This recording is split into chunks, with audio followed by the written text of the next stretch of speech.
خاتون جنت، کون خاتون جن کی نسبتیں اگر ہم دیکھیں تو ہر لحاظ سے نسبتیں اللہ نے ان کو عرفہ و اعلیٰ عطا فرمائی ہیں۔ نسبت ابوت دیکھیں تو وہ بھی اعلیٰ کہ سید الانس والجان والملائکہ حضرت محمد مصطفیٰ صلی اللہ تعالی علیہ وسلم جس کے بابا ہیں۔ اگر نسبت زوجیت دیکھیں تو وہ بھی بہت ہی اعلیٰ، کون؟ جناب علی المرتضیٰ مولائے کل مؤمنین، جمیع مؤمنین، حضرت علی المرتضیٰ رضی اللہ تعالیٰ عنہ جن کے شوہر ہیں۔ اور نسبت ابنیت اگر دیکھیں، بنوت دیکھیں کہ آپ کے بیٹوں میں اللہ تعالیٰ نے حسنین کریمین، کون حسنین کریمین؟ سیدہ شباب اہل الجنہ۔ اور پھر اپنی ہستی کو دیکھیں ان کی، کون؟ سیدہ فاطمہ الزہرا جگر گوشے رسول، کون؟ فاطمہ سیدۃ نساء اہل الجنہ کا خطاب اور اعزاز پانے والی خاتون۔ اتنی ساری بلند نسبتیں اگر کسی کے مقدر میں آئی ہیں تو یہ حضرت فاطمہ الزہرا رضی اللہ تعالیٰ عنہ کے مقدر میں آئی ہیں۔ اور وہ فاطمہ الزہرا رضی اللہ تعالیٰ عنہ جو اپنے سیرت میں بھی اور اپنی صورت میں بھی کائنات میں سب سے زیادہ آپ علیہ السلام کی مشابہ تھیں۔ ان کا چلنا، اٹھنا، بیٹھنا، دیکھنا اور ان کی صورت مبارکہ، ہر چیز میں اللہ تعالیٰ نے آپ علیہ السلام کے مشابہ بنایا تھا۔ وہ فاطمہ الزہرا رضی اللہ تعالیٰ عنہ جنہوں نے آپ علیہ السلام کی صحبت میں وہ زندگی گزارنے کے اصول سیکھے کہ ایک مرتبہ آپ علیہ السلام نے مجمع میں فرمایا، میرے صحابہ مجھے بتاؤ عورت کے حوالے سے سب سے بہترین چیز، اللہ کے ہاں محبوب ترین چیز کیا ہے؟ صحابہ آپس میں سوچنے لگے، بولنے لگے، سوچنے لگے کہ کیا وہ جواب ہو سکتا ہے۔ علی المرتضیٰ رضی اللہ تعالیٰ عنہ چپکے سے گھر چلے گئے، پوچھا کہ یہ جواب تو فاطمہ الزہرا کو ضرور رسول خدا صلی اللہ علیہ وسلم نے سکھایا ہوگا۔ جواب لے کر حاضر ہوئے، جواب یہ ہے کہ عورت کے حوالے سے سب سے محبوب چیز اللہ کے ہاں یہ ہے کہ اس پر کسی غیر محرم کی نظر نہ پڑے اور اس کی نگاہ کسی غیر محرم پر نہ پڑے۔ یہ فاطمہ الزہرا رضی اللہ تعالیٰ عنہ کہ جو ایک مرتبہ فقیر دروازے پہ آتا ہے، بڑی مشکل سے آج کہیں سے کوئی روٹی گھر میں پکی تھی اور فقیر آ کے کہتا ہے بھوکا ہوں، پھر اپنا حصہ باوجود بھوک ہونے کے، شدت بھوک ہونے کے اپنی خادمہ فضہ کو دیتی ہیں کہ لے جاؤ، پھر وہ جاتی ہیں تو علی اپنا حصہ دے دیتے ہیں، جاتی ہیں تو حسنین کریمین اپنا حصہ دے دیتے ہیں، اور پھر کہا جاتا، پھر جب وہ اٹھتی جا رہی ہوتی ہے تو اپنا حصہ بھی لے کے چل رہی ہوتی ہے، تو اس کو کہا جاتا ہے اپنا تو کھا لو، تو آگے سے جواب دیتی ہے قیامت تک آنے والے انسانوں کو پیغام دینا چاہتی ہوں کہ علی اور علی کا گھرانہ ہی سخی نہیں ہوتے، علی کے غلام بھی سخی ہوا کرتے ہیں۔ یہ عظیم شخصیات اللہ تعالیٰ نے ہمیں آئیڈیل شخصیات عطا فرمائی۔ بہرحال انہی کی صفات کو، انہی کو ہم نے آئیڈیل بنانا ہے، انہی کی زندگی کو ہم نے مشعل راہ بنانا ہے۔ ہم نے دنیا کو دیکھ کے نہیں چلنا، ہم نے دنیا کے لوگوں کو دیکھ کے نہیں چلنا، ہم نے ہر معاملے میں یہ دیکھنا ہے کہ آپ علیہ السلام کا طرز عمل کیا تھا، اسوہ حسنہ کیا تھا، آپ کا طور طریقہ کیا تھا۔ لَقَدْ كَانَ لَكُمْ فِي رَسُولِ اللَّهِ أُسْوَةٌ حَسَنَةٌ، اور آپ علیہ السلام کے تربیت یافتہ صحابہ اہل بیت اعظام کا طریقہ کار کیا تھا، ہم نے اس کو دیکھ کے زندگی گزارنی ہے۔ اللہ ہمیں ان کی قدر بھی، احترام بھی نصیب فرمائے اور ان کی کامل اتباع بھی ہمیں نصیب فرمائے۔ اب میں مختصر سے وقت کے لیے اپنے جامعہ کے ماہ ناز استاذ مولانا مبشر صاحب سے ملتمس ہوں کہ 10 منٹ میں اپنے گراں قدر ارشادات سے مجمع کو مستفید فرمائیں۔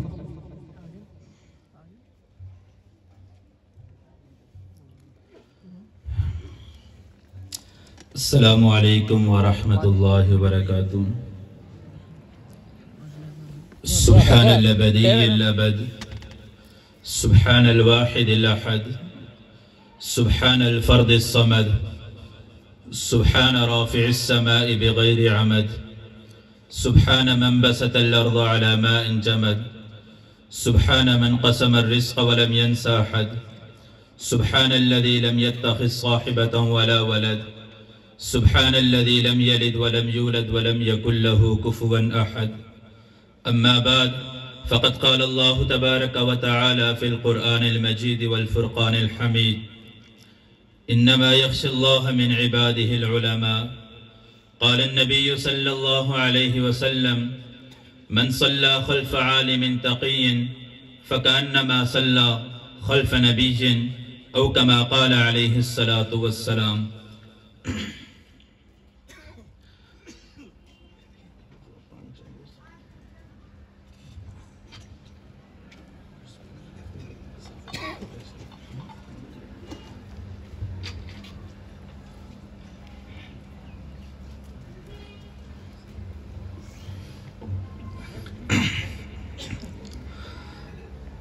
میرے عزیز بھائی اور دوستوں، سٹیج پہ موجود ذی وقار علماء کرام، ہر طرف مدارس کے اندر یہ موسم بہار ہے، ختم بخاری کے پروگرام ہو رہے ہیں، تقریبات ہو رہی ہیں. یہ مدارس کے لیے بڑی خوشی کا موقع ہوتا ہے. آج آپ کو سٹیج پہ موجود علماء کرام دولہا بنے بیٹھے، مستورات کو سامنے سٹیج پہ دلہن بنی طالبات معلمات نظر آ رہی ہیں. ان کے ماضی کو دیکھیے کہ ان کا طالب علمی کا زمانہ کتنے حالات سے گزرا ہے. آج اللہ نے ان کو جو اعزازات نوازے ہیں، اتنا اعزاز دیا جا رہا ہے، اس کے پیچھے بہت بڑی قربانی ہے. آج سے وہ مائیں، وہ والدین اس وقت کو یاد رکھیں کہ آج سے 6 سال قبل جب وہ اپنی بچیوں کو گھر سے مدرسے کی طرف رخصت کر رہی تھی، آنکھوں کے اندر آنسو تھے، اور ماں ہر خوشی کے موقع پہ رویا کرتی تھی. باپ کی آنکھوں میں آنسو آ جایا کرتے تھے. دسترخوان پہ بیٹھتے، مختلف قسم کے کھانے سامنے پڑے ہوتے، ماں کے دل کے آہ اٹھتی کہ کاش میری بیٹی بھی آج موجود ہوتی. باپ کہتا کاش میرا بیٹا ہوتا، کاش میری بیٹی ہوتی، وہ بھی یہ کھانا کھاتی. میرے عزیز بھائی اور دوستو، آج اس کا ثمرہ آپ کے سامنے ہے. آپ کی بچیاں سٹیج کے اوپر بیٹھی ہوئی ہیں. اللہ نے ان علماء کو جو مقام اور مرتبہ دیا، اس کے پیچھے ان کی بہت بڑی قربانی ہے. ایسے محلوں کے اندر اعلیٰ قلینوں کے اوپر بیٹھ کے حدیث حاصل نہیں کی جاتی. اور میں آپ کو یہ بھی پیغام دیتا جاؤں، بڑی خوشی کی بات ہے کہ آپ نے اپنی قیامت میں مرنے کے بعد والی زندگی کے لیے بہت بڑا سرمایہ تیار کیا ہے. امام یافی نے روض الریاحین فی حکایت الصالحین کے اندر ایک واقعہ نقل کیا ہے. فرماتے ہیں کہ ایک شخص کہتا ہے کہ میں خواب کے اندر ایک قبرستان میں داخل ہوا. کیا دیکھتا ہوں کہ ایک شخص ہے، ہاتھ کے اندر چمڑے کا تھیلا ہے، اس کے اندر سے لفافے نکالتا ہے، ایک ایک کا نام لے کے پکار کے اس کے ہاتھ کے اندر وہ لفافے دیتا ہے. لیکن اسی اثناء میں دیکھتا ہوں کہ ایک شخص بڑا غمگین ہے، پریشان حال ہے، پراگندے کپڑے، پراگندہ حال ہے، پرانے کپڑے پہنے ہوئے ہیں، غمگین ہے، چہرے پہ پریشانی کے اثرات ہیں. یہ کہتے ہیں میں اس کے پاس گیا، میں نے کہا بھائی تو کیوں پریشان ہے، یہ کیا معاملہ ہے؟ کہا یہ تقسیم کرنے والا فرشتہ ہے، یہ لفافے نکال کے تقسیم کرتا ہے. یہ ان کی بیٹیوں نے، ان کے بیٹوں نے، ان کے عزیز و اقارب نے، رشتہ داروں نے، ان کی شریک حیات نے، یا کوئی بیوی فوت ہے تو خامن نے جو نیک اعمال آگے بھیجے، جو قرآن کی تلاوت کر کے آگے اعمال ہدیے کیے، صدقہ و خیرات جو اعمال ہدیے کیے، یہ ان کو ان کا ثواب دیا جا رہا ہے. کہا تو کیوں پریشان ہے، تو کیوں غمگین بیٹھا ہوا ہے، اس حال کے اندر بیٹھا ہے؟ کہا 10 سال ہو گئے ہیں دنیا سے آئے ہوئے، کوئی ایک بھی پیچھے ایسا نہیں چھوڑ کے آیا کہ جو ہاتھ اٹھا کے میرے لیے دعا کرے. کوئی ایک ایسی اولاد بھی نہیں، کوئی ایسا دیندار نہیں، کوئی بیٹی ایسی نہیں، کوئی بیٹا ایسا نہیں کہ جو ہاتھ اٹھا کے میرے لیے دعا کرے. 10 سال ہو گئے ہیں آئے ہوں، پریشان نہ ہوں تو کیا کروں؟ تو میرے عزیز بھائیو اور دوستو، آپ کے لیے بڑی خوشی کی بات ہے، اللہ نے آپ کو وہ اولاد عطا کی ہے، وہ مقام اللہ نے اس اولاد کو دیا ہے. قیامت کے دن آپ دیکھیں گے کہ اللہ کے اعزازات سے نوازتا ہے، کس مقام اور مرتبے پہ اللہ ان کو لے کے جاتا ہے. تو یہ کچھ محنت ہے، یہ 6 سال کی جو قربانی ہے، یہ بڑی مشقتوں کے ساتھ یہ حدیثیں پڑھتی ہیں، بڑی مشقتوں کے ساتھ یہ علم حاصل کیا جا رہا ہے. ابو جعفر منصور جب یہ خلیفہ بنا، اس سے پہلے یہ بہت بڑے محدث تھے. ان کے بارے میں تاریخ کی کتابوں کے اندر آتا ہے کہ ایک مرتبہ وزیر مشیر سارے سامنے آئے، کہا کہ حضرت آپ کی اللہ نے ہر خواہش پوری کر دی، کوئی ایسی خواہش جو آپ کی ادھوری رہ گئی ہو؟ تو آنکھوں میں آنسو آگے۔ کہا مجھے وہ منظر یاد آتا ہے جب میں مسند حدیث کے اوپر بیٹھا کرتا، میرے سامنے ہزاروں کی تعداد کے اندر طلباء ہوتے، ایک کھڑا ہو کے کہتا حدثنا یا شیخ حدیث فلان، فلان ربی کی جو حدیث ہمارے سامنے بیان کیجئے۔ میں سند کے ساتھ اس حدیث کو بیان کرتا، دوسرا کھڑا ہوتا کہتا حدثنا یا شیخ حدیث فلان، میں روایت بیان کرتا، تیسرا کھڑا ہوتا، کہا آج وہ وقت ختم ہو چکا، آج وہ مسند حدیث چلی گئی ہے، آج وہ سلسلے ختم ہو چکے ہیں۔ تو فوراً درباری تو بڑے چمچے لگانے والے ہوتے ہیں، وزیر بعض لوگوں کی عادت ہوتی ہے تو نمبر بڑھانے کی، تو دوسرے دن سارے پن اور کاپیاں لے کر آئے، آ کے حضرت کے سامنے بیٹھے، کہا حدثنا یا شیخ حدیث فلان، کہا لستم بہم، تم وہ نہیں ہو، تم وہ نہیں ہو۔ حدیث محلات کے اندر بیٹھ کے حاصل نہیں کی جاتی، قرآن اور حدیث کا علم جو ہے وہ پھٹی پرانی چٹائیوں کے اوپر بیٹھ کے حاصل کیا جاتا ہے، تم تو وہ نہیں ہو۔ یہ تو بڑے حالات کے اندر، ان حالات کے اندر یہ علم حاصل کیا جاتا ہے کہ انسان کو اپنے کپڑے اور اپنے جسم کی پرواہ نہیں ہوتی، میلا کچیلا رہتا ہے۔ تو میرے عزیز بھائی اور دوستو، آج اللہ نے جو ان کو مقامات اور مرتبہ دیا ہے، اس کے پیچھے والدین آپ کی بھی بہت قربانی ہے۔ اور آج بالخصوص جس مجلس کے اندر آپ موجود ہیں، یہ کوئی معمولی مجلس نہیں، ختم بخاری کے عنوان کے اوپر یہ منعقد ہوئی ہے۔ میرے عزیز بھائی اور دوستو، امام بخاری کے بارے میں آتا ہے کہ یہ مستجاب الدعا تھے، اللہ ان کی ہر دعا کو قبول کرتے تھے، اور ان کی ایک یہ دعا تھی کہ اللہ جو میری بخاری شریف کی جو کتاب پڑھے، اس کے آخر میں شریک ہو کے جو دعا کرے، اے اللہ تو اس کی ہر دعا کو قبول کرنا۔ یہ کوئی معمولی کتاب نہیں، کوئی معمولی مجلس میں آپ موجود نہیں ہیں۔ اللہ ہمیں اس مجلس کی برکات سمیٹنے کی توفیق عطا فرمائے۔ یہ وہ مجلس ہے، شیخ ابو زید کہتے ہیں کہ میں نے خواب دیکھا، خواب میں نبی علیہ السلام کی زیارت ہوئی، اللہ کے نبی مجھے کہہ رہے ہیں کہ ہمیشہ شوافے کی کتابیں پڑھتے رہو گے، کبھی ہماری کتابیں نہیں پڑھو گے؟ میں نے کہا یا رسول اللہ آپ کی کتاب کون سی ہے؟ کہا میری کتاب امام بخاری نے جو بخاری لکھی ہے وہ میری کتاب ہے، اس کو بھی کبھی پڑھا کرو۔ یہ ایسی مبارک مجلس ہے، اتنی ببرکت مجلس ہے۔ ان کے ایک شاگرد کہتے ہیں کہ میں نے خواب میں نبی علیہ السلام کی زیارت کی، نبی علیہ السلام مجھ سے پوچھ رہے ہیں این ترید، کہاں جانے کا ارادہ ہے؟ میں نے کہا انا ارید الی محمد اسماعیل، میں محمد بن اسماعیل کی طرف جا رہا ہوں۔ کہا کہ اس کو میرا سلام عرض کرنا، امام بخاری تھے، کہا ان کو جا کے میرا سلام عرض کرنا۔ میرے عزیز بھائی اور دوستو، بڑی مبارک مجلس ہے، بڑی قیمتی مجلس ہے، تو آپ خوش قسمت ہیں۔ میں دو چار باتیں 1-2 منٹ طالبات سے عرض کروں گا، جو معلمات ہیں ان کے سامنے 2-4 باتیں عرض کر کے بات ختم کرتا ہوں۔ میرے عزیز طالبات، اللہ رب العزت نے آپ کو ایک مقام اور مرتبہ دیا ہے، بڑا مقام اور مرتبہ دیا ہے۔ آج آپ کو اللہ رب العزت نے بہت بڑے اعزاز سے نوازا ہے، لیکن چند باتوں کا اہتمام کرنا۔ حضرت مولانا عمر احمد پالن پوری رحمہ اللہ نے اپنے ملفوظات کے اندر لکھی ہیں، بڑی اونچی شخصیت گزری ہیں، دعوت تبلیغ کی محنت میں بہت بڑا ان کا نام ہے، بہت بڑا کام کر کے گئے ہیں۔ یہ اپنے ملفوظات کے اندر چند باتیں نقل کرتے ہیں، کہتے ہیں کہ جو انسان 5-6 باتیں نقل کرتے ہیں کہ جو انسان، جو بھی دین کا کام کرنے والا، دین کی خدمت کرنے والا، اگر ان 6 بیماریوں کے اندر مبتلا ہوگا، اللہ اس کو ذلیل کر دیں گے، اللہ اس کو تنزل کی طرف لے کے جائیں گے، اللہ اس سے دین کا کام لے لیں گے۔ سب سے پہلے کہتے ہیں کہ تنقید کسی کو اوپر نہ کرنا، دین کا کام کرنے والا اگر تنقید کرے گا اللہ اس کو محروم کر دیں گے۔ کہا کہ دین کا لبادہ اوڑھ کے دنیاوی مفاد حاصل نہ کرنا، اپنے اقتدار سے غلط اس کی زد کے اندر آ کے غلط فیصلے نہ کرنا۔ کہا اللہ ایک مقام دے، ایک مرتبہ دے، اور اللہ ایک عہدے پہ لے کے جائیں، اس کو غلط استعمال نہ کرنا۔ کہا دین کا لبادہ اوڑھ کے جو دنیاوی مفاد حاصل کرتا ہے اللہ اس کو محروم کر دیتے ہیں۔ فرمایا کہ دین کے کام کرنے والوں کو چاہیے دین کے معاملات کے اندر شک نہ کریں، جو انسان دین کے کاموں میں شک کرتا ہے اللہ اس کو محروم کر دیتے ہیں۔ آگے اس کے فرماتے ہیں کہ بحث و مباحثہ نہیں کرنا چاہیے، دین کے کام کرنے والوں کو چاہیے کہ ایک لائن کے اوپر چلیں، اللہ سے مانگتے ہیں، ڈر ڈر کے چلنا چاہیے۔ بڑی مبارک مجلسیں ہوتی ہیں، بڑے مبارک اللہ علم دیتے ہیں، اونچے مقام اور مرتبے پہ لے کے جاتے ہیں، تو اس میں بڑی احتیاط کی زندگی گزارنی چاہیے۔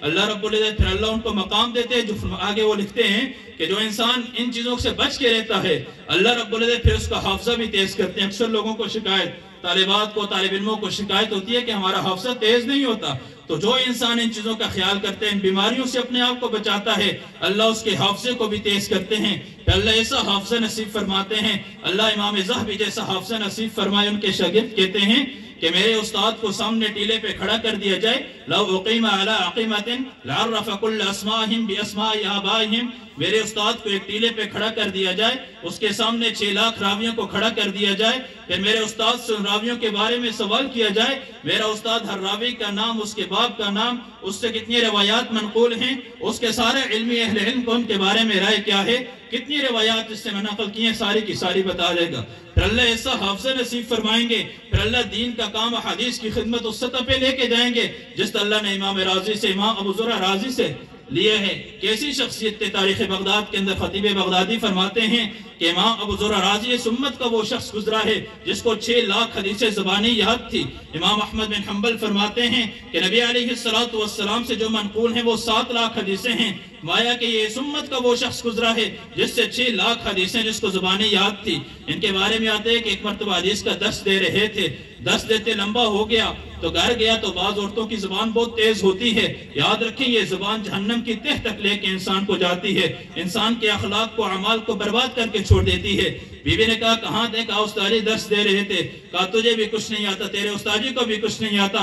تو اس وقت جو طالب علم تھے، علمی غیرت تھی ان کے اندر، کہا کہ میرے استاذی کے بارے میں بات نہ کرنا، اگر میرے استاد کو 1 لاکھ حدیث سند کے ساتھ زبانی یاد نہ ہو تو تجھے 3 طلاقیں ہیں۔ یہ بات تو کر دی، واپس استاذی کے پاس آئے کہ میں نے بہت بڑی بات کر دی۔ استاذی مسکرائے، کہا بیٹا جاؤ اپنی بیوی کو اپنے پاس رکھو، تیرے استاذی کو 1 لاکھ حدیثیں اس طرح سند کے ساتھ یاد ہیں جس طرح تجھے سورہ فاتحہ یاد ہے، اس طرح تجھے یاد ہے۔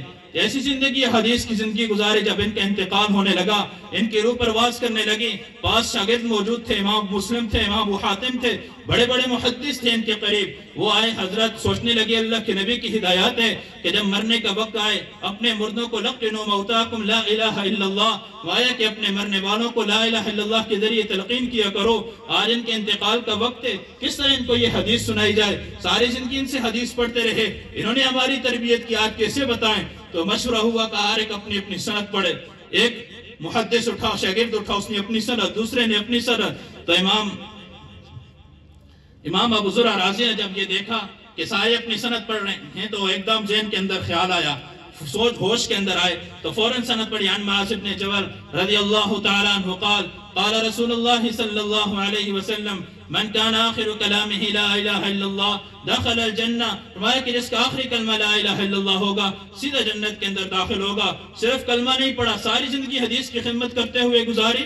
اللہ رب العزت نے موت بھی ایسی دی کہ زبان پہ وہ حدیث ساری سند کے ساتھ مکمل حدیث پڑھی اور جو دنیا سے وہ چلے گئے۔ اللہ رب العزت عمل کرنے کی توفیق عطا فرمائے۔ وآخر دعوانا الحمدللہ رب العالمین۔